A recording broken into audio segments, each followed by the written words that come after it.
오늘은 중2 식물과 에너지 단원 다뤄보겠습니다. 첫 번째 시간이고 중요한 식물의 구조에 대해서 나오니까 잘 들어봅시다.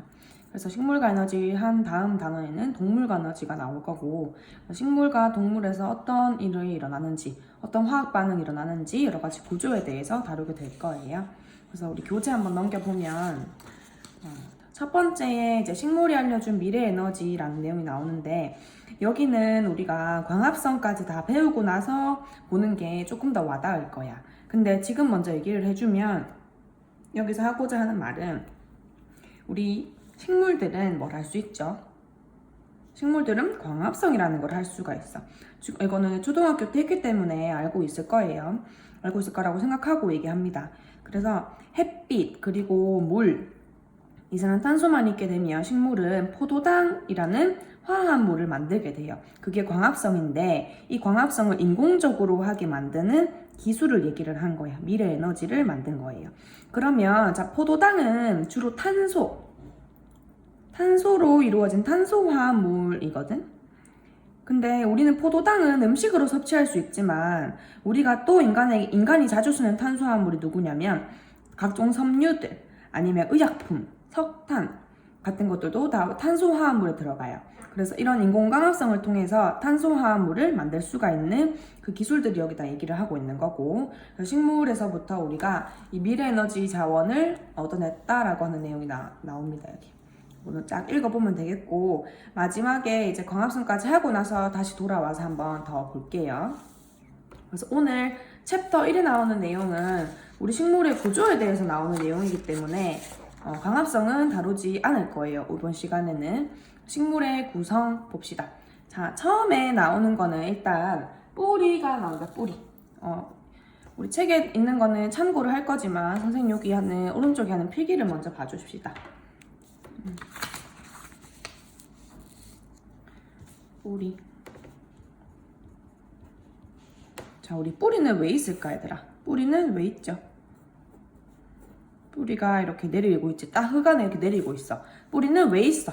라고 물으면 다들 물을 빨아들이기 위해서 있다라고 하겠지. 그렇죠. 그게 뿌리의 기능 중에 하나야. 근데 뿌리는 그 물을 빨아들이는 기능 말고 다른 기능도 있고, 그 다음에 우리가 오늘 배우게 될 것은 뿌리의 구조에 대해서 배우게 될 거예요. 물론 다른 것도 배우지만 지금 배우는 거. 자, 그럼 뿌리는 일단은 물을 흡수를 해야 된다. 그치? 자, 그리고 위에 그럼 물을 흡수해서 애들이 점점 자라면 위에는 애들이 줄기도 굵어지고 이파리도 점점 많아질 텐데, 그러면 물을 더 많이 필요로 할 거 아니야, 시간이 지날수록. 그럼 어떻게 돼야 돼요? 뿌리도 더 길어지고 더 굵어져야 되겠지. 더 길어져서 멀리 뻗어서 나가서 물을 더 많이 흡수를 해서 위에 있는 이파리한테 전달이 되도록 해야지 애들이 커다란 식물이 생장하면서 점점 더 잘 살 수 있겠지. 그래서 뿌리는 일단 물도 흡수해야 되지만 또 뭐도 해야 되냐면, 이 뿌리가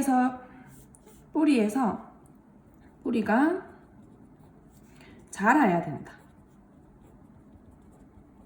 뿌리가 자라야 합니다. 자, 그래서 뿌리의 구조를 우리가 한번 지금 볼 건데, 자, 요렇게 선생님 뾰족하게 끝을 한번 그려볼게요. 자, 그러면 일단은 요거 두 가지 기능이 뿌리에 있어야 되니까 우리가 뿌리의 구조를 봤을 때 이 기능을 가지는 두 가지의 요소가 들어와 있어야겠지. 그래서 뿌리를 자라게 하는 요소가 바로 생장점이라고 부르는 곳이 있어요. 생장점. 생장하는 곳이라는 얘기야. 그래서 생장점이 어디 있을까, 근데 얘들아? 여기 맨 끝에 있을까? 아니면 살짝 안쪽에 있을까? 답은 안쪽에 있습니다. 여기에 바로 생장점이 있어요. 자, 왜 안쪽에 있냐면, 자, 생장점에서는 뭘 하냐면요, 세포 분열을 많이 해서 뿌리를 생장시켜. 뿌리를 자라게 해. 자, 그러면은 이 생장점은 아주 중요한 부위지. 여기가 만약에 손상이 되거나 사라지게 되면 이 뿌리는 더 이상 자라지 못하니까 위에 있는 식물들이 잘 자라지 못하겠지. 그래서 이 생장점은 중요하기 때문에 보호를 해줘야 돼요. 그래서 생장점이 안쪽에 존재를 하고, 이 생장점을 감싸고 있는 부분을 가지고 뿌리 골무라고 불러. 골무는 우리 바느질 할 때 손에다가 이렇게 끼우는 고무로 된 살짝 캡 같은 게 있거든. 그것도 이름이 골무예요. 그래서 보호해준다라는 의미로 생각을 해주면 됩니다. 그래서 뿌리 생장점을 보호해준다. 그리고 참고로 뿌리 골무는 죽은 세포들이에요. 죽은 세포들. 그렇게 합시다. 자, 그래서 뿌리 골무 있고 생장점 있고, 자, 그 다음에 또 얘가 뭘 해야 돼요? 물 흡수도 해야 된다. 그치? 그러면 이 안에 물을 빨아들여서 물이 위로 전달될 수 있도록 물이 지나가는 통로가 있어야 되겠지. 그래서 안쪽에는 물관이 존재합니다. 물관이 존재하고, 자, 그 다음에 근데 또 뭐도 존재해야 되냐면 얘들아, 물관이 여기까지 안 내려오고 한 여기서 끊길 거야. 우리 생장점쯤에서 끊길 거야. 자, 그럼 물관의 방향을 우리가 잠깐 얘기를 해볼 건데, 뿌리에서 어디로 올라가는 걸까? 잎 쪽으로 올라가는 방향성을 가지겠지? 그치? 잎에서 물을 흡수하지 않잖아. 그래서 물관은 항상 한 방향만 가진다라는 거. 자, 그 다음에 또 뭐가 필요하냐면, 자, 우리 이파리에서는 뭘 하지요? 아까 쌤 잠깐 얘기했는데 광합성이라는 걸 한다. 그치? 그럼 광합성 하면 뭐가 만들어지냐면 포도당이 만들어져.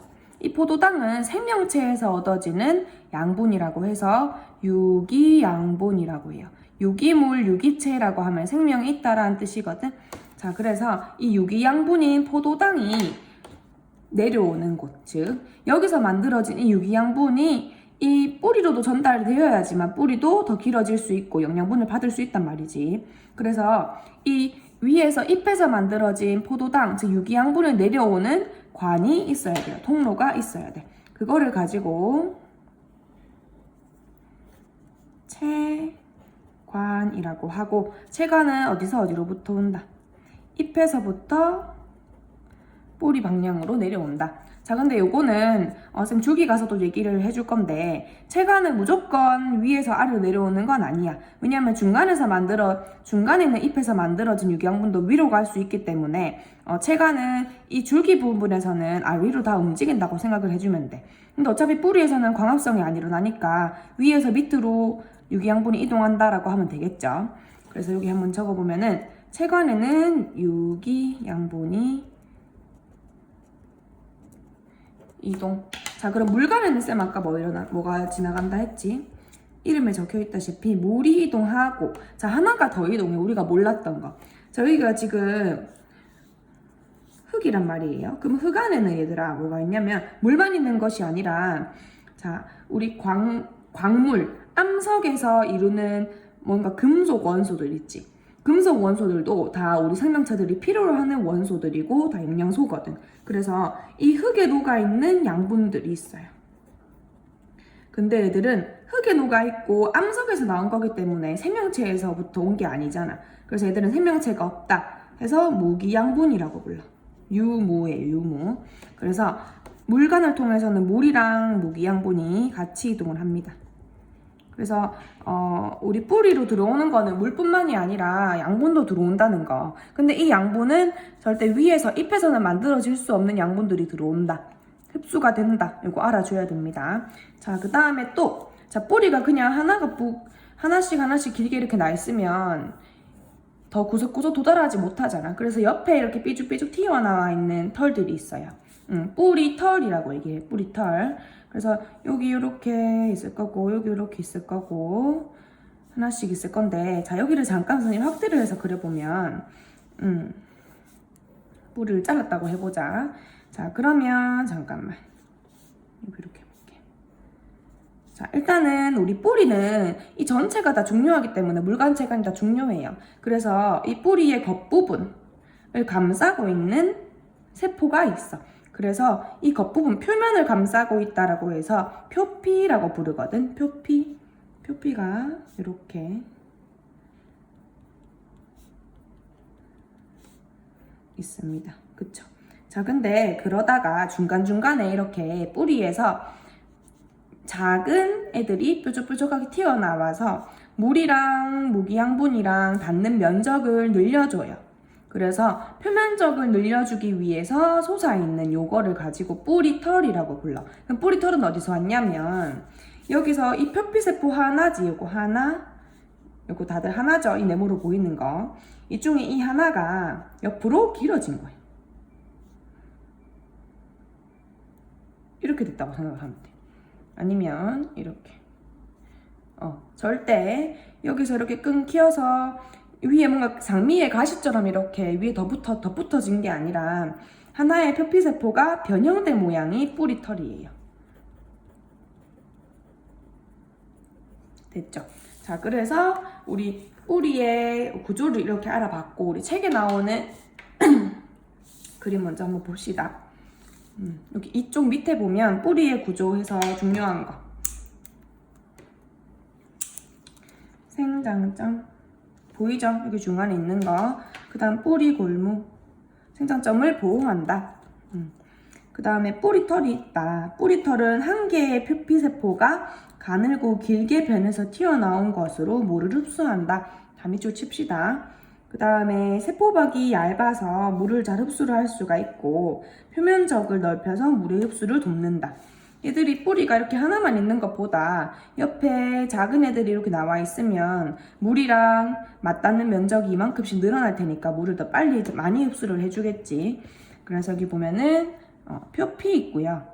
그 다음에 뿌리털 보이고 흑화갱이 이 뿌리털 주위에 감싸고 있는 흙이고 그 다음 생장점, 뿌리 골무 이렇게 보이지. 그리고 물관, 체관이 있는데 이 물관과 체관을 합쳐서 우리가 관다발이라고 불러.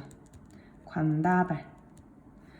알겠죠? 그래서 다시 얘기하면은 이 관다발 중에서 물관은 물을 흡수한다. 그 다음에 물을 이동하는 이동 통로다. 체관은 잎에서 만든 유기양분이 이동하는 통로다. 그렇게 외워줘야 됩니다. 됐죠? 그 다음에 요거는 종단면, 세로로 이렇게 자른 거고 밑에 아래로 내려와 보면 횡단면, 가로로 자른 면이 있어. 그래서 보니까 뿌리털도 여기 보이고 자 여기에 표피가 보이고 안에 피층 내피가 보이지. 요거는 뭐냐면 표피는 잠깐 확대할게. 표피는 겉에 딱 표면만 감싸고 있는 얘들을 보호해주는 한 층의 세포라고 생각을 하면 되고요. 그 다음에 피층이라고 해서 안을 채우는 세포가 있고 그 다음 내피라고 해서 안에 한 겹이 더 있어. 얘들이 바로 안에 있는 관다발들을 보호해주기 위해서 있는 내피고 여기도 자세히 보면 여기 좀 진한 부분 보이죠? 그렇지, 여기 진하게 이렇게 동그랗게 이어져 있는 부분 여기가 바로 내피예요. 그래서 내피도 존재한다. 이 사이는 피층이라고 부른다. 요거 알아주면 됩니다. 뿌리의 구조. 자, 그러면 뿌리에서 일단은 제일 중요한 건 물이 흡수하는 거잖아. 사실 물이랑 무기양분 흡수하는 거. 그럼 뿌리에서 어떻게 물을 흡수를 할까? 우리는 사람이 뭐 빨대 빨아들이듯이 빨아들이는 것도 아닌데 이 뿌리털로 어떻게 물이 자기가 알아서 들어올까요? 그걸 한번 봅시다. 그래서 뒤에 3쪽 가서 보면 자 이거 한번 볼게요. 이렇게 디귿자에 관이 있다고 생각을 해봅시다. 관이 있습니다. 여기에. 그 다음 중간에 여기 막이 있는데 이 막은 뭐냐면 반투과성 막이야. 반투과성 막은 뭐냐면 여기 있는 이 구멍이 너무 작아서 물만 통과하는 막입니다. 혹은 용매라고 얘기를 하기도 해요. 됐지? 자, 그러면 왼쪽에는 그냥 순수한 물이고 오른쪽에는 물은 당연히 있고 여기에 소금이 이렇게 녹아있어. 됐죠? 자, 그럼 왼쪽에는 순수한 물만 있다. 아니면 조금만 해볼까? 뭐 소금 하나, 두 개만 넣어볼게. 자, 그러면 오른쪽이랑 왼쪽이랑 지금 물의 양은 똑같은데 왼쪽이 소금이 더 적고 오른쪽이 소금이 더 많지. 그러면 A랑 B라고 쳤을 때 A는 물은 똑같지만 안에 녹아있는 소금의 양이 적기 때문에 농도가 B보다는 작지. 그래서 저농도 용액이지. B는 어떻게 될까? 얘보다는 소금이 더 많이 녹아있으니까 더 진한 용액이라서 고농도 용액이 되겠지. 자, 그러면 여기서 어떤 일이 발생할까? 시간이 지나게 되면 무슨 일이 발생할까요? 어떻게 되냐면, 자, 이들의 농도가 지금 다른데 이 반투각성 막이 존재하기 때문에 물이 이동을 할 수가 있죠. 자, 그러면 우리 항상 과학에서는 어떤 일이 발생하냐면 항상 골고루 되고 싶어하는 성질이 있어. 뭐든 움직여서 모든 상황을 골고루 만들고 싶어해. 그래서 우리가 확산이라는 현상도 있잖아. 공기 중에 뭐 다른 공기가 들어가면 애들이 퍼지는 현상 같은 것들. 그래서 어떤 현상이 발생하냐면, 자, 여기가 고농도고, 여기가 저농도니까 똑같이 맞춰야 돼, 농도를. 근데 물만 이동할 수 있어요. 그럼 물이 저에서 고로 이동할까, 고에서 저로 이동할까? 어느 방향으로 가야지 둘의 농도가 같아지는 방향일까? 생각을 해보면, 여기가 고농도다, 더 진하다, 그치? 여기는 연하다. 그러면 연한 곳에서 물을 빼서 진한 곳에 물을 더 넣어주면 진한 곳은 조금 더 묽어지겠고 연한 곳은 물이 줄어드니까 상대적으로 농도가 조금 올라가겠네. 그치? 자, 그래서 저에서 고로, 저농도에서 고농도로 물이 이동을 해요. 뭐가 이동한다? 물이 이동한다. 즉 용매가 이동하는 거지. 자, 이 현상을 가지고 삼투 현상이라고 합니다. 아주 중요해요. 계속 나올 거야. 자, 그래서 농도 평형을 이루기 위해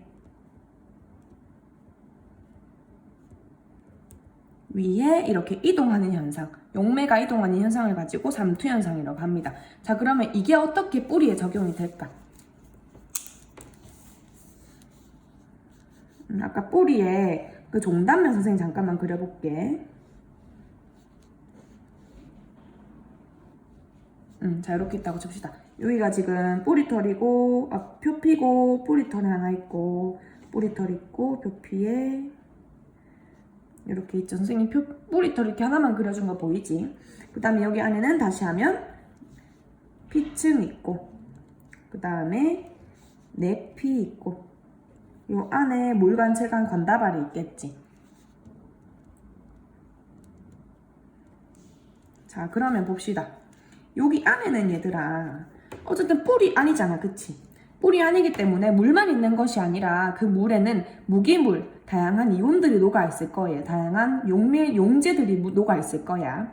근데 흙은 물이 더 많아요. 물론 여기도 무기 양분들이 녹아있지만 상대적으로 농도 차이가 어떻게 되냐면 이 흙 쪽에 있는 것이 저농도가 되고 원래 생물체 안이 항상 더 고농도라고 생각하면 되거든. 바닷물만 빼고요. 바닷물이랑 생물체랑 비교를 하면 바닷물의 농도가 훨씬 높아. 그래서 여기는 저농도, 이 뿌리의 한쪽은 고농도를 이룹니다. 그럼 어떡할까? 물이 저농도에서 고농도로 들어오게 돼요. 들어오게 되는 원리가 뭐라고? 농도 평형을 위해서 들어온다. 근데 들어오려면 막이 어떤 막이어야 돼? 반투각성 막이어야 되지. 그래서 뿌리털은 반투각성 막으로 이루어져 있다. 근데 이 반투각성 막이라고 하면 좀 이상하잖아. 그래서 사실은 얘의 정체가 뭐였냐면 세포막이에요. 얘들이 다 하나하나가 다 세포거든? 근데 세포를 이렇게 감싸고 있는 막은 이중막으로서 얘들은 반투각성 막이야. 그래서 물이 들어왔다가 나갔다 할 수 있는 막이에요. 그래서 세포가 쪼그라들었다가 늘어났다가 할 수 있어요. 그래서 이 세포막을 통해 사이에 두고 저농도인 흙에서 고농도인 뿌리로 물이 들어오는 거지. 그래서 이 현상이 뭐라고? 삼투현상. 삼투현상에 의해서 흙에 있는 물이 우리 뿌리 안으로 들어간다. 그러면 이 흙에 물만 지나가는 것이 아니라 물에 녹아있는 무기양분도 같이 간다는 얘기지.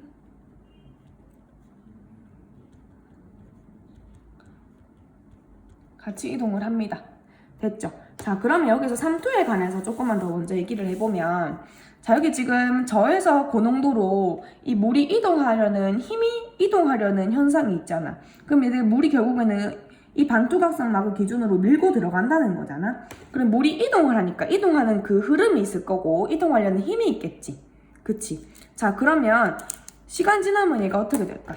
얘가 시간 지나면 위에다가 그려볼게.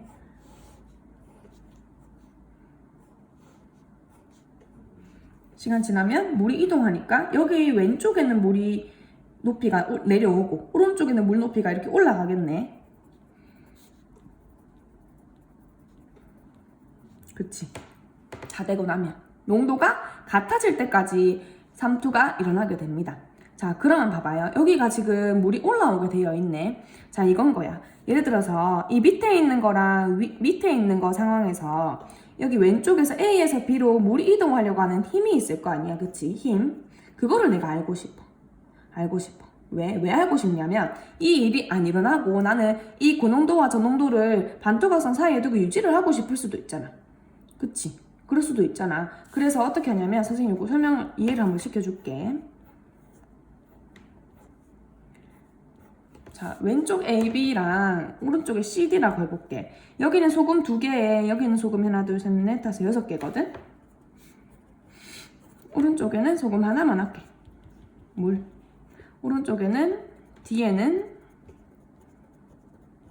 소금이 10개야. 무슨 말일까? 농도 차이가 CD 사이의 농도 차이가 AB 사이의 농도 차이보다 훨씬 크단 말이에요. 그러면 이 물이 C에서 D로 이동하려고 하는 힘이 A에서 B로 이동하려고 하는 힘보다 더 커. 이 힘은 밀려고 하는 물이 밀어서 움직이고 싶어하는 이 힘은 농도 차이에 의해서 더 커지거든. 자, 그럼 이 힘이라고 하는 게 생긴다. 그치? 힘. 요거를 가지고 삼투압이라고 해요. 삼투압. 삼투 현상에 의해서 생기게 되는 압력이라고 하는 거야. 압력. 밀고 들어오는 압력. 자, 그럼 삼투압을 측정을 할 수도 있어. 어떻게 측정을 하냐면 이 고농도 쪽에다가 위에 추를 얹어 놓는 거야. 추를 얹어놔요. 예를 들어서 뭐 1kg짜리 추를 얹어놨어. 그랬더니 물이 그래도 밀고 올라오는 거야. 자, 이거 이해돼요? 1kg에 뭐 위에 추가 이렇게 있게 되면 추가 누르는 힘이 있겠지. 근데 추가 누르는 힘이랑 물이 들어오려고 하는 힘이랑 싸우게 되겠죠. 그래서 만약에 내가 10kg의 추를 올려줬다. 그랬더니 저농도 고농도를 유지를 하고 여기 있는 물이 높이가 증가하지 않았다. 라고 하면 어떻게 되는 걸까? 당연히 삼투현상이 일어나고 싶어 하지. 물은 농도를 맞추기 위해서 왼쪽에서 오른쪽으로 이동을 하고 싶은데 위에서 추가 누르는 힘이 있기 때문에 둘의 힘이 충돌을 하죠. 지금 다른 방향으로 똑같은 힘이 들어오게 되지. 그러면은 물이 올라오지 않는 거야. 그럼 이때 왜 물이 안 움직일까? 추가 눌러주는 힘이랑 물이 오려고 하는 힘이랑 똑같기 때문이지. 그래서 우리 힘이니까 힘의 단위를 쓰면 뭐 10N으로 추가 누르고 있었다. 추의 무게가 10N이었다 라고 하면 이 삼투압도 10N이 되겠죠. 이런 식으로 이 고농도인 용액의 위에다가 뭐 판을 얹고 위에 추를 얹어서 이 농도 차이, 즉 삼투 현상이 일어나지 않게 만들면 이 추의 무게가 삼투압이랑 똑같다 라는 원리로 삼투압을 구할 수도 있어요. 그러면 내가 만약에 여기에 삼투압보다 더 큰 무거운 추를 더 얹어주면 어떨까? 아예 눌러버리면 어떨까? 이 삼투압을 이기고 더 큰 힘을 눌러주게 되면 여기 있는 물이 저기로 다 넘어가겠지. 그래서 이런 건 언제 쓰냐면 바닷물과 그냥 물을 두고 바닷물에 있는 물만 우리가 사용하고 싶을 때, 즉 바닷물엔 소금을 거르고 싶을 때 이런 것들을 이용을 합니다. 이런 것도 용어 정리를 해야겠지. 그래서 우리 책 한번 보자. 4쪽 가볼까? 여기 보면 이제 삼투 현상들이 나와요. 선생님 방금 설명해놓은 거 다 나온다. 농도가 낮은 용액, 저농도, 고농도 있지. 세포막은 뭐라고? 반투각성 막이라고. 물만 통과한다. 반투각성 막을 사이에 두고 용매가 이동한다. 물이 이동한다. 그치? 그래서 저에서 고농도로 이동하기 때문에 저농도가 용액이 존재하던 부분은 물의 높이가 낮아지고 고농도의 용액 부분은 물 높이가 높아진다. 보이죠? 그래서 이걸 가지고 삼투 현상이라고 한다. 여기 보면 자, 증류수는 순수한 물이기 때문에 농도가 없다고 생각하면 돼. 녹아있는 용질이 없어요. 어떤 용액이야. 그래서 여기 왜 추를 놔두고 증류수에서 어떤 용액으로 물이 이동하지 않게 하면 여기에서의 삼투압을 알 수 있다. 삼투압 알면은 뭐 하냐면 삼투압이 크면 클수록 어떤 용액의 농도가 진하다는 얘기겠지. 그래서 뭐 농도도 알 수가 있어요. 이거는 그냥 참고로 얘기해 주는 거였어요.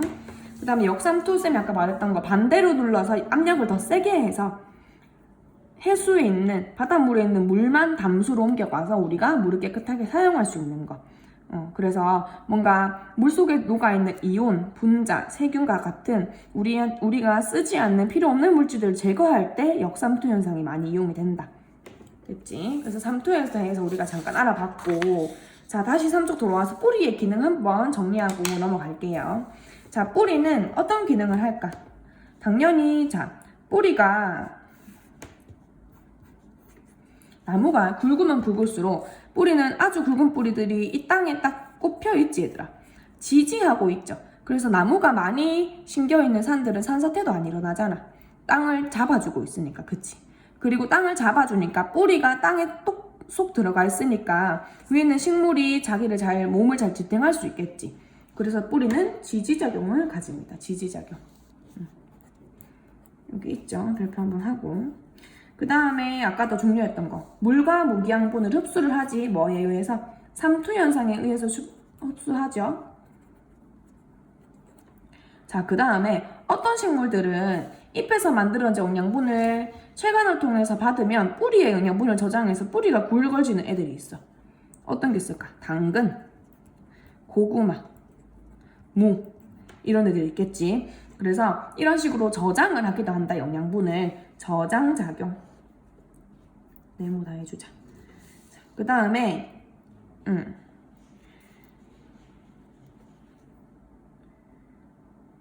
여기도 보면은 이제 호흡작용도 합니다. 그래서 산소는 흡수하고 이산화탄소를 방출하도록 이거는 그런데 요거는 뿌리가 어떻게 땅에 박혔는데 어떻게 하죠? 얘는 물에 녹아서 녹은 상태로 뿌리를 통해서 왔다 나갔다 하면서 이 현상들이 일어날 수 있어요. 그래서 뿌리는 지지, 흡수, 저장, 호흡 이렇게 네 가지를 한다. 됐지? 삼투도 얘기를 했으니까 우리 이제 둘이 넘어가서 이렇게 뿌리는 마무리가 됩니다. 이제 줄기를 볼 텐데, 자, 우리 아까 뿌리 할 때 얘들아 물관과 채관이 있었지. 물관과 채관이 다시 볼까?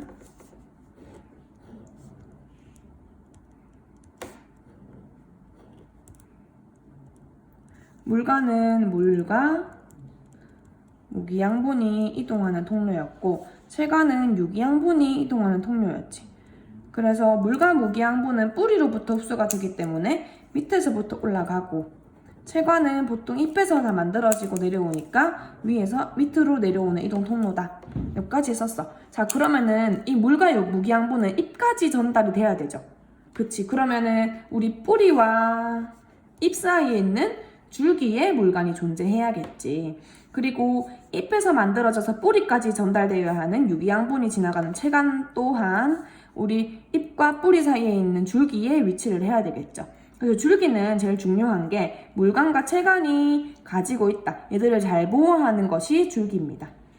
그래서 이런 것들에 의해서 이제 식물을 보호해준다. 그리고 줄기가 어떤 역할을 할까 또? 이파리 밑에서 얘들이 식물체를 잘 지탱해주는 역할을 하지. 그래서 지탱해주는 역할도 한다. 식물을 보호하기도 한다. 여기 지금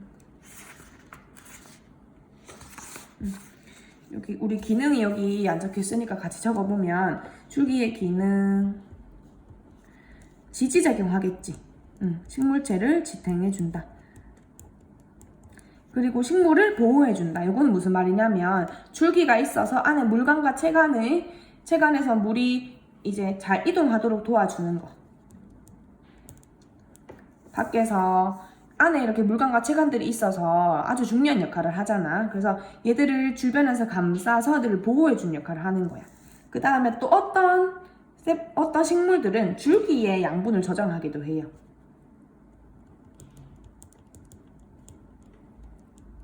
그런 애들이 감자, 양파. 우리 감자가 뿌리 식물이라고 알고 있는 친구들도 있는데 감자는 줄기다. 양파도 줄기다. 그래서 양파도 보면 한 겹 한 겹 이렇게 벗겨집니다. 됐죠? 그 다음에 선인장류들은 줄기에 물을 저장하기도 한다. 그래서 물을 저장하는 애도 있구나, 줄기에. 그게 선인장이다. 요거 알아줍니다. 그런데 자, 우리 선생님 다시 보면 물간, 체간이 이렇게 있잖아. 근데 이렇게 있는 애들이 그러면 줄기를, 자, 줄기가 이렇게 길쭉하겠다고 쳤을 때 가로로 잘라요. 종단면이라고 하지. 종단면을 잘라서 딱 보게 되면 동그란 면이 이렇게 보이겠지. 그쵸? 여기에 그럼 물간과 체간들이 어떻게 위치를 하게 될까? 자기 멋대로 이렇게 있을까? 규칙 없이? 아니면 뭔가 규칙이 있을까? 이것은 그 식물이 어떤 식물이냐에 따라서 달라져요. 그래서 우리 외떡잎 식물, 떡잎이 하나만 나는 식물도 있죠. 그리고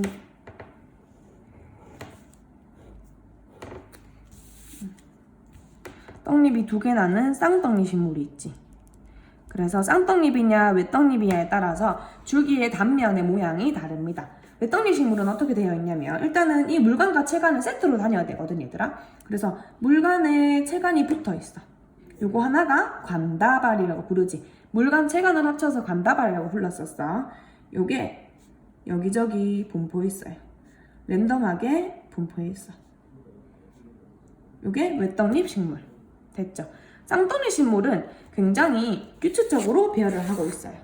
어떻게 되어 있냐면 물간, 재간이 있고 물간, 재간이 있는데 애들이 이렇게 줄기에 단면에 안에 원을 그려주면 이 원을 따라서 나란히 배열을 하고 있어요. 그러면 어디가 물간일까? 안이 물일까? 밖이 물간일까? 라고 했을 때 안쪽이 물간이다. 요거는 우리가 알고 있어야 되는 겁니다. 안쪽이 물간이고 뒤에가 체간이다. 얘는 그런 게 없겠지. 규칙성이 없으니까. 자 그러면 지금 딱 보면 선생님이 중간에 경계선 하나가 그렸지. 얘는 뭘까 그럼? 그냥 경계선일까? 내피 뭐 그런 것일까요? 자 얘는 어떤 역할을 하냐면 형성층이라고 부르고 자 우리 나무들 얘들아 보면 나무들 어릴 때는 굉장히 얇다가 줄기가 점점점 지나서 나무는 두꺼워지잖아. 그치? 그게 바로 형성층이 해주는 일이야. 형성층은 새로운 세포들을 계속해서 분열해줘서 가로로 커지게 만들어줘요. 가로 생장을 만들어주는 곳이야. 형성층. 그래서 가로로 커진다, 점점점 두꺼워진다라고 해서 형성층이 하는 일을 우리가 부피 생장이라고 합니다. 그럼 여기서 새로운 세포들이 계속 만들어져야 되니까 형성층에서도 세포 분열이 굉장히 활발하겠지. 뿌리에서 어디처럼 뿌리에서는 세포 분열이 활발한 곳이 생장점이 있었잖아. 거기는 세로로 길어지는 거니까 길이 생장이고 형성층은 부피 생장이다. 됐죠? 그래서 이렇게 쌍떡잎 식물은 물간, 형성층, 체간 이렇게 세트로 나열되어 있는 모습을 볼 수 있고 외떡잎 식물은 그냥 랜덤하게 불규칙적으로 배열되어 있다.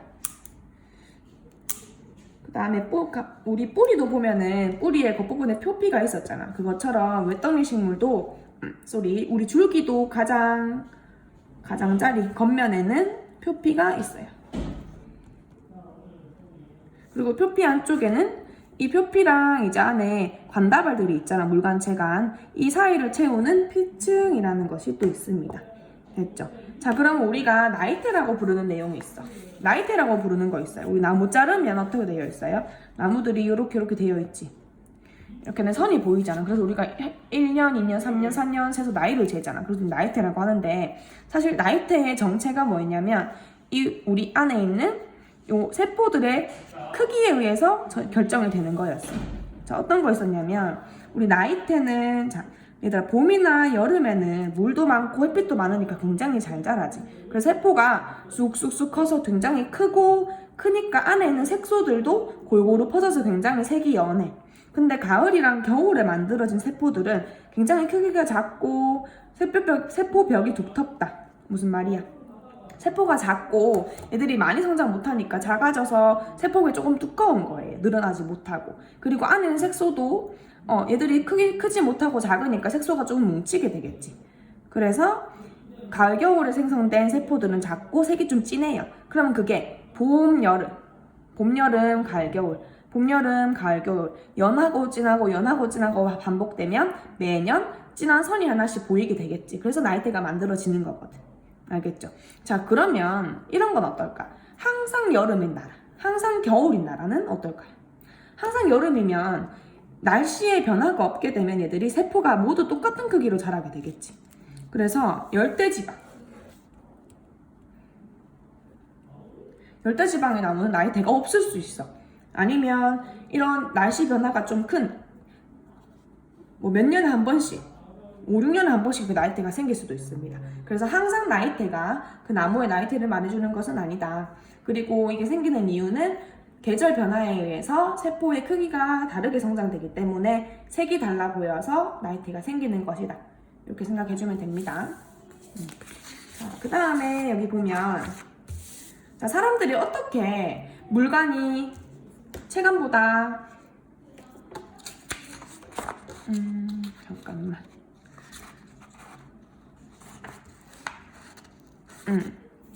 어떻게 자 물간이 체감보다 안에 있는 걸 알았을까? 이거 얘들아 여기 오타 났네.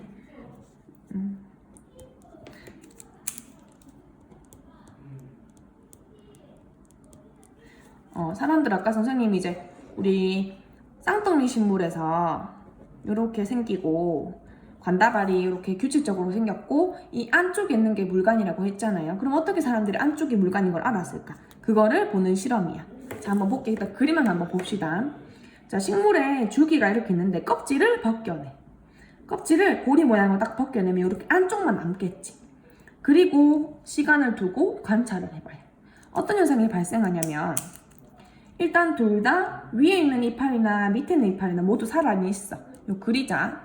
근데 위에 있는 이파리는 커져서 굉장히 잘 자라지만 밑에 있는 애들은 성장이 안 되는 거야. 성장이 멈춘 거야. 자, 이거 왜 그럴까? 왜 그럴까? 한번 생각해보면 자, 시간 지나니까 위에도 이렇게 붙지? 그치? 뭔가 이상하죠? 자, 일단은 우리 물은 밑에서 위로 간다. 그치? 그치? 근데 우리 영양분은 위에서 밑으로 내려온다. 그쵸? 이거를 알고 가야 돼. 얘들아, 그럼 이거 한번 볼게. 위에 이렇게 뭔가 뭉쳤어. 그럼 이건 물이라고 할 수 있을까? 영양분이라고 할 수 있을까? 한번 생각해보자. 물은 밑에서 위로 가지. 근데 만약에 밑에서 위로 간 게 막혔다. 지금 이 껍질 벗겨낸 부분에 물이 지나가는 통로가 있어서 물이 위로 전달되지 못했다라고 하는 거냐면 밑에 가라앉아 있어야 되겠고, 그치? 그 다음에 물이 위로 못 가니까 위에 있는 이파리가 이렇게 커지지 못하겠지. 그치? 그러면 즉 양분이 지나가는 체관이 이 껍질 부분에 있어서 깎여 나갔다라고 하면 어떡한 걸까? 깎여 나가서 이 영양분이 지나가는 통로가 체관이 없어지니까 영양분이 지나가지 못하고 위에 다 이렇게 뭉친 거죠. 위에 축적된 거지. 그리고 위에는 영양분이 위에만 다 축적되니까 이 위에 부분에 있는 이파리만 아주 잘 커졌고 밑에 잘린 부분 밑에 있는 애들은 영양분, 즉 유기양분을 못 받으니까 생장을 멈춘 거겠지. 그쵸? 자, 그래서 이 잘린 부분 박피라고 합니다. 박피. 껍데기를 깎아낸 거. 이 박피된 부분에는 뭐가 있었다? 체관이 있었다. 그치? 그리고 이 고리 모양으로 잘라냈다고 해서 이거를 환상박피라고 하거든. 환이 고리 환자예요. 그래서 환상박피를 통해서 체관이 바깥에 있는 것을 알고 물관이 안쪽에 있는 것을 알아냈어요. 그래서 이거를 일부러 우리가 과일 키우시는 분들이 이용을 하기도 해. 왜냐하면 밑에 볼게. 밑에 이렇게 환상박피를 주기에 딱 이렇게 해버리면 어떨까? 영양분이 위에만 머무르겠지. 즉, 이 이파리가 광합성을 통해서 만든 유기양분이 이 환상박피한 윗부분에만 머무르게 되겠지. 그러면은 밑에 열매한테는 여기 안 가니까 얘들이 밑에 애도 먹을 수 있는 걸 다 먹겠지. 그래서 위에 있는 과실이 굉장히 커지고 소화하기 빨라집니다. 그래서 이거는 밑에 있는 애들을 포기하고 나서라도 위에 있는 열매들을 조금 더 질 좋은 열매들을 만들기 위해서 하는 방법이다 라고 할 수가 있어. 그래서 이유도 밑줄 쳐줍시다. 왜 열매가 있는 크게 자라지 못한다고? 체관이 제거되어서 양분을 못 받기 때문에. 하지만 살아있는 이유는 물관은 그대로 안쪽에 이 중심에 있어서 지나갈 수 있으니까 얘도 물 받고 얘도 물 받아서 다들 잘 자라는 거겠지. 그쵸? 그 다음에 이파리만 보면은 우리 전체 구조는 마무리가 됩니다. 자, 잎은 여기는 그림 한번 보자. 뭐 깻잎처럼 생겼다. 그치? 그래서 잎 입 전체 넓은 부분을 가지고 잇몸이라고 해요. 잇몸. 그 다음에 입자루라는 게 있고요. 그 다음에 턱립이라고 해서 밑에 나오는 작은 이파리도 있고. 자, 우리 인맥 알지 얘들아? 인맥. 인맥이 사실은 뭐냐면, 자, 관다발이. 여기 적어 놓자. 관다발. 그냥 생각해봐. 우리 아까 줄기에서도 물간체관이 있었고 뿌리에서도 물간체관이 있었어. 그 물간은 어디까지 가줘야 돼요? 이파리까지 가줘야 되고, 체관의 출발은 어딜까? 체관의 출발은 광합성을 통해서 만들어진 유기양분이 지나가는 통로인데, 광합성은 잎에서만 일어나기 때문에 체관의 시작은 잎에서 시작이 돼야 되겠지. 결국에는 뿌리, 줄기, 잎 모두 물간체관을 가져요. 즉 모두 관다발을 가져. 그래서 잎에도 관다발이 있어야 돼. 그래서 관다발이 지나가는 길이 인맥인 거야. 인맥. 알겠지? 그래서 사이사이로 영양분을 받아가고 물을 주기 위해서 얘들이 넓게 뻗어져 있는 거예요. 그래서 인맥 만져보면 너네가 만져보면 인맥이 살짝 두꺼워. 나머지 잇몸에 비해서. 그치? 그리고 인맥 안에 그러면 물과 영양분이 지나가는 통로가 있다라는 거겠지. 그거 기억해주자. 관다발 적어놓고 물관과 체관이 존재한다. 자, 그 다음에 우리 잎의 구조를 한번 볼 건데, 요거 지금 잘 안 보일 수 있으니까 선생님이 오른쪽 다시 한번 그려볼게요. 자, 잎이 이렇게 있는데 내가 여기를 어떻게 자를까? 여기를 이렇게 잘랐다고 해보자. 잎을 두께를 선생님이 조금 과장을 좀 해볼게. 이거는 인맥. 됐죠? 요거를 잘라냈어. 그리고 이 안쪽을 보자. 잘라낸 안쪽 단면을, 남아있는 잎의 단면을 보게 되면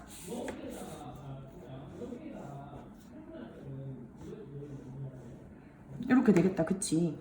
자, 그러면 우리 지금까지 봤을 때 뿌리에도 줄기에도 표피라는 것이 있어서 이 겉면을 감싸주는, 보호해주는 게 있었어. 그래서 우리 이파리에도 표피가 있어줘야 돼.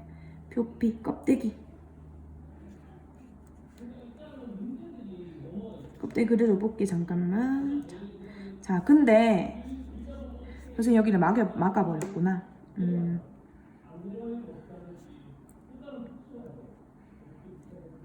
쌤이 밑에 구멍을 뚫었어야 되는데 지금 여기를 그려버렸어요. 이거 좀 이따가 설명을 해줄게. 일단 이거는 표피다. 표피는 세포 한 층이기 때문에 세포 한 층을 선생님 여기 그려줄 수 있어요. 그렇지. 보고 있는 친구들도 그리면서 따라하면 더 이해 잘 되고 편할 거야. 여기는 다시 끊겨야 된다. 됐지. 표피가 있다. 그 다음에 잎의 여기가 윗면이고 밑에가 아랫면이지. 뒷면. 그래서 윗면 위에는 큐티클 층이라고 해서 얘들을 보호하는 하나의 층이 더 있어. 우리 그래서 이파리 같은 거 보면 위에 한 아주 얇은 막이 있는 거 가끔씩 본 적 있는 친구도 있을 거야. 자, 그 다음에 이 표피의 바로 밑에는 뭐가 있냐면 이렇게 울타리처럼 빽빽하게 들어선 세포들의 모임이 존재합니다. 세포들의 모임을 가지고 우리가 조직이라고 하거든. 그래서 여기가 조직인데 어떤 조직이냐면 울타리처럼 생겼다라고 해서 울타리 조직이라고 불러요. 됐지? 자, 그 다음에 이 울타리 조직이랑 밑에 있는 표피 사이에는 그냥 듬성듬성하게 존재하는 세포들이 있어. 얘네들을 가지고, 얘네들도 어차피 다 모여있으면 세포들의 모임이잖아. 그래서 얘네들을 해면 조직이라고 해요. 우리 해면이라고 하면 좀 이렇게 구멍이 나 있어서 듬성듬성 있는 면을 얘기를 하거든. 이게 해면 조직이다. 그 다음에 인맥도 있어야 되겠지, 그치? 그래서 인맥이 있어야 돼서 그려주면 관이 이렇게 있는 거고, 위에가 물관, 밑에가 체관 그려줄 수 있습니다. 얘들을 합해서 관다발, 잎에서는 인맥이라고 부른다.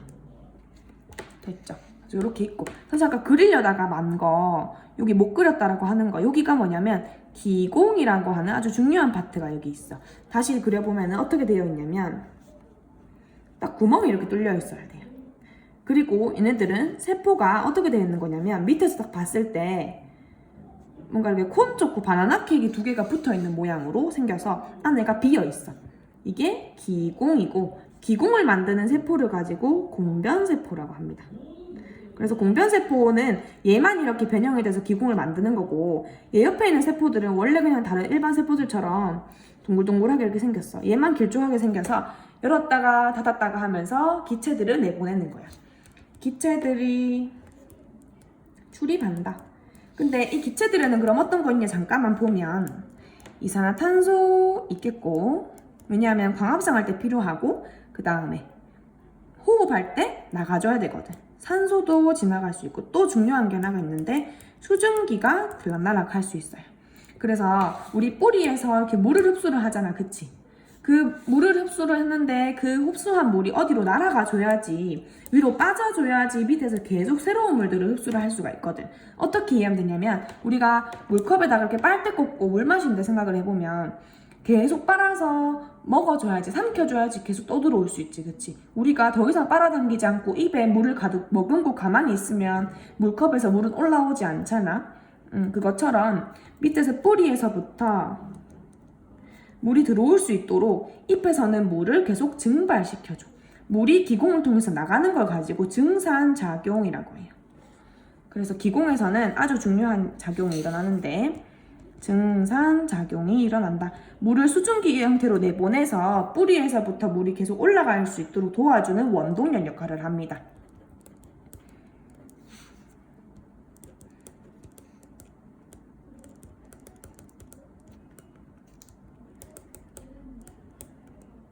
적어주면 좋겠고, 이렇게 있다. 그래서 다시 우리 책 돌아가서 보면, 자, 확대해서 볼게. 큐티클층 있지? 입속에 물을 보호한다. 그 다음에 잎의 뒷면에만 기공이 있다. 그리고 주의, 기공은 잎의 뒷면에만 있다. 잎의 앞면에는 왜 없냐면, 잎의 앞면에 햇빛을 받잖아, 그치? 그래서 사실 자, 울타리 조직과 해면 조직이 있는데 얘들 초록색으로 보이죠? 왜 그러냐면, 우리 광합성은 우리 식물세포 중에서 엽록체라는 곳에서 일어나는데, 이 엽록체가 바로 초록색을 띠거든. 왜 초록색을 띠냐면, 엽록체 안에 있는 엽록소라고 하는 초록색깔 색소가 있어. 이 색소가 바로 광합성이 일어나게 해주는, 따라 적읍시다. 빛을 합성하는 곳이거든. 그래서 초록색이 많다라는 것은 거기서 광합성이 많이 일어난다라는 얘기야. 지금 보니까 봐봐. 울타리 조직이 다 초록색이지. 울타리 조직 안에는 엽록체가 굉장히 많거든. 광합성이 일어나게 해주는 곳. 그래서 울타리 조직 아주 빽빽하게 들어차 있으니까 이 표피의, 즉 앞면, 잎의 앞면은 그냥 햇빛을 많이 받아서 광합성하는 목적이 조금 더 강한 것이고, 이 중앙 부분은 해면 조직이에요. 해면 조직도 광합성을 하기는 해. 근데 좀 뚫려있지, 이렇게. 그래서 울타리 조직만큼 광합성 양이 많지 않겠죠. 그리고 기공도 뚫려 있으니까 이 밑부분, 잎의 뒷면은 광합성 하는 것보다는 이렇게 기공에서 증산작용이 일어나는 것에 조금 더 초점을 둡니다. 그래서 잎을 딱 봤을 때 잎의 앞면이 뒷면보다 더 초록색을 많이 띠겠지. 왜? 엽록체가 많이 있으니까. 엽록체가 더 많이 분포하기 때문에. 여기 옆에 바로 있으니까 별표 한번 치고, 자, 이제 밑에 보면 쌍떡니 식물과 외떡니 식물에 비교해서 우리가 배운 것은 요거였다, 그치? 그리고 잎도 배웠을 거예요. 그물맥은 뭘까? 그물처럼 잎맥이 놓여 있는 거고, 나란히 맥은 옥수수나 뭐 대나무처럼 맥이 이렇게 잎맥이 하나만 있는 거, 길쭉하게 있는 거. 근데 우리가 방금 배운 거는 줄기도 배웠고, 뿌리도 모양이 다릅니다. 보면 쌍떡니 식물은 아까 했다시피 관다발이 규칙적으로 배열되어 있고, 외떡잎은 불규칙적으로 배열되어 있다. 자, 규칙적으로 배열되어 있을 때 안쪽이 뭐다? 물간이고 바깥쪽이 채간이다. 이건 외웁니다. 그 다음 뿌리도 다른데, 쌍떡니 식물은 커다란 중간에 딱 중심을 잡아주는 뿌리가 있고, 그 다음에 옆에 뿌리털들이 나와 있어. 고든 뿌리를 가지는데, 외떡니 식물은 그게 아니라 수염 뿌리라고 해서 그냥 다 비슷하게 생긴 애들이 수염 모양으로 뿌리가 있는 거예요. 위험이에요. 그래서 옥수수 위험이라고 우리 얘기하잖아. 그거 생각해주면 됩니다. 그래서 쌍둥이 식물과 외덩이 식물에 따라서 잎, 줄기, 뿌리의 모양이 다 다르다. 이거를 가지고 알 수가 있다. 우리 오늘 요거 배운 거지, 그치? 자, 그래서 8쪽 와오면 선생님 아까 얘기했던 증산작용 얘기가 다시 나오거든? 자, 증산작용은 간단하게만 하면 기공에서 수증기가 빠져나간다. 빠져나가는 작용을 가지고 증산작용이라고 하는데 하는 이유가 뭐라 했어? 위에서 물이 나가줘야지 이 나가주는 힘을 나가는 이 물의 공간을 채우려고 밑에서 다시 물이 끌어올려지겠죠. 그래서 증산작용이 뿌리에서 물을 빨아들여서 이까지 끌어올리는 원동력이 된다는 얘기야. 이거 중요하니까 벨트 쳐놓자. 그래서 보니까 뿌리에서 물을 흡수를 하고 우리 다 배웠죠? 이어서 한번 봅시다. 뿌리에서 물 흡수할 때는 뭐 이용해요? 어떤 현상 이용하는 거지 얘들아? 삼투 현상 이용하죠. 그 다음에 줄기에 물관을 통해서 물이 이동을 하고 그 다음에 인맥에도 물관이 있지. 그래서 인맥의 물관까지 물이 이동하면 밑에 아까 해면 조직이 있었잖아. 거기로 물이 빠져나가. 그리고 기공으로는 수증기의 형태로 나갈 수 있습니다. 됐죠. 자, 그래서 이때 인맥에 온 물관은 수증기로 나갈 수도 있지만 우리가 광합성 할 때 쓰이기도 해요. 그래서 증산작용과 우리 아까 삼투 현상이 결국에는 뭐다? 그리고 두 가지 현상과 작용이 우리 뿌리에서 잎까지 물이 이동하는 원동력이 된다고 생각을 해주면 돼요. 이해되죠? 그 다음 밑에도 한번 읽어봐주면 될 것 같아요. 뜨거운 태양 아래서도 식물은 화상을 입지 않는다. 과산화수소가 있기 때문에. 왜냐하면 식물이 우리 아직 안 배웠지만 광합성의 부산물, 광합성을 하면서 과산화수소라는 걸 만들거든. 근데 과산화수소가 발생하게 되면 자신을 좀 보호하는 역할을 합니다. 그래서 지금 보면 식물이 한 시간 동안 강한 빛에 노출되면 광합성이 많이 일어나면서 과산화수소가 쌓이게 된다. 이 과산화수소가 세포의 중앙으로 이동을 하게 되면 항산화 유전자의 발현은 높아진다. 이런 식으로 해서 노화를 방지한다라는 거예요. 됐지? 그래서 여기까지 하게 되면 우리 식물의 구성이 전체가 완료가 됐고 각자 중요한 거 있고 전체 마무리하는 내용이 있으니까 이거 주의해서 봐주고 또 다음 시간에 봅시다.